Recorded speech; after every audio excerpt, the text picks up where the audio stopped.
Friends,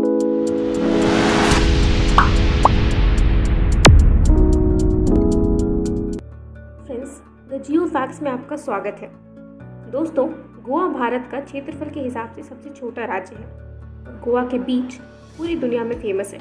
इसलिए हर साल यहाँ पर लाखों की तादाद में विदेशी लोग घूमने आते हैं। दिसंबर और जनवरी के महीने में यहाँ का बीच पूरा फॉरेनर से भरा होता है। आपको इस समय गोवा ऐसा फील होगा मानो आप विदेश में आ गए हो। गोवा बहुत ही खूबसूरत जगह है दोस्तों, क्योंकि आप जानते हैं कि ये खूबसूरत राज्य भारत की आज़ादी के बाद भी पुर्तगालियों का गुलाम था। इस राज्य पे पुर्तगालियों ने 451 साल तक राज्य किया और भारत की आज़ादी के बाद भी वो इस राज्य को छोड़ने के लिए तैयार नहीं थे। तो फिर गोवा भारत का हिस्सा कैसे बना और भारत की आज़ादी के कितने साल बाद गोवा आज़ाद हुआ? इन सारे प्रश्नों का उत्तर हम आज आपको इस वीडियो में देने वाले हैं और साथ ही हम आपको गोवा के बारे में कुछ रोचक बातें बताएंगे। लेकिन उससे पहले आप हमारे चैनल को सब्सक्राइब जरूर करें और बेल आइकन को प्रेस करना ना भूलें। गोवा एक बहुत ही खूबसूरत जगह है दोस्तों, जिसकी वजह से ये हमेशा से लोगों के आकर्षण का केंद्र रहा है। लोगों को भी गोवा बहुत पसंद था और वो किसी भी कीमत पर इसे अपने अधीन करना चाहते थे। इसके अलावा मुगल राजा भी इसे अपने अधीन रखना चाहते थे। इसके बाद सन 1469 में एक बार फिर से बहामनी सल्तनत ने गोवा पर अपना अधिकार जमा लिया, लेकिन उनकी ये खुशी बहुत सालों तक नहीं टिक पाई और 1510 में पुर्तगालियों ने गोवा पर अपना अधिकार स्थापित कर लिया और 1961 यानी कि 451 सालों तक यहाँ पर राज्य किया। उन्होंने भारत की आज़ादी के 14.5 सालों तक गोवा को अपने अधीन ही रखा। ये बात भारत के लिए बहुत शर्मनाक थी कि पूरा देश तो आज़ाद हो गया था, लेकिन फिर भी भारत के छोटे से राज्य में अभी भी पुर्तगालियों का शासन था और वो लोग इसे छोड़ने के लिए तैयार ही नहीं थे।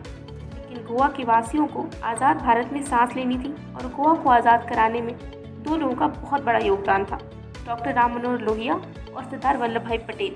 जब भारत आज़ाद हुआ था तो भारत के प्राइम मिनिस्टर थे पंडित जवाहरलाल नेहरू। वो समझते थे कि भारत को गोवा से आज़ाद कराना बहुत ही आसान है, लेकिन वो युद्ध से डरते थे। दूसरी तरफ गांधी जी चाहते थे कि सत्याग्रह से गोवा की आज़ादी की मांग की जाए।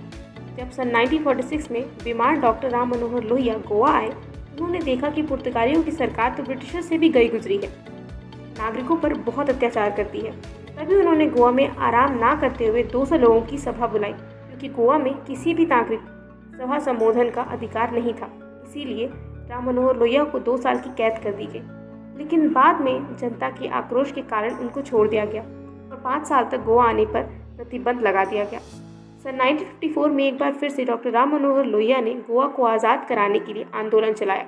वहीं सरदार पटेल ने भी आक्रोश में आकर कहा था कि गोवा में किसी भी विदेशी सरकार का कोई भी काम नहीं है। बाद में भारत सरकार ने गोवा में किसी भी खाने पीने की चीज़ों को भेजने से मना कर दिया।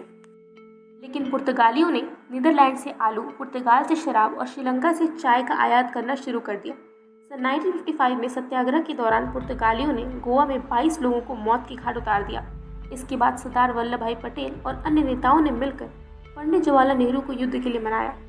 दिसंबर 1961 को विजय नामक सैन्य मिशन चलाया गया, जिसमें केवल 36 घंटों के भीतर ही भारतीय सैनिकों ने पुर्तगालियों को घुटने टेकने पर मजबूर कर दिया और पुर्तगाल के गवर्नर जनरल वासाराव ई सिल्वा ने भारतीय सेना प्रमुख वी.एस. थापर के सामने सरेंडर कर दिया। इस तरह गोवा एक आज़ाद राज्य घोषित हुआ और 1987 में गोवा को भारत के राज्य घोषित कर दिया गया। का क्षेत्रफल करीब 3702 स्क्वायर किलोमीटर है और इसकी राजधानी पणजी है। गोवा में करीब 40 समुद्री बीच हैं और इनमें 2 बीच ऐसे हैं जहां भारतीय नहीं जा सकते। गोवा का धूप सागर झरना भारत का सबसे ऊंचाई से गिरने वाले झरनों में से एक है। इस झरने की ऊंचाई करीब 310 मीटर है। गोवा की आय का मुख्य स्रोत पर्यटन है। यहाँ पर काफ़ी मात्रा में विदेशी लोग घूमने आते हैं। गोवा के उत्तर में त्रिकोल नदी बहती है, जो कि गोवा को महाराष्ट्र से अलग करती है। गोवा का सबसे ऊंचा शिखर सोनसुकर है। इसकी ऊंचाई करीब 11,166 मीटर है। मांडपो, गुलपोट, ढालोन, बिक्री, कुंभी, फुल्लन और फोड़ी यहाँ पर प्रसिद्ध लोक नृत्य हैं। शिंगो नामक उत्सव यहाँ पर काफ़ी प्रचलित है, जिनमें यहाँ के नर्तक बिना थके लगातार नृत्य करते हैं। जीडीपी प्रति व्यक्ति के आधार पर गोवा भारत का सबसे अमीर राज्य है। भारत की प्रसिद्ध गायिका लता मंगेशकर के पिता का जन्म भी गोवा में ही हुआ था। दोस्तों, उम्मीद है गोवा के बारे में आपको ये जानकारी ज़रूर पसंद आई होगी। तो आज के लिए इतना ही। अगर आप नए हैं तो द जियो फैक्ट्स को सब्सक्राइब जरूर करें, उनको लाइक करें, शेयर करें और अपना ख्याल रखिए। Have a good day, take care.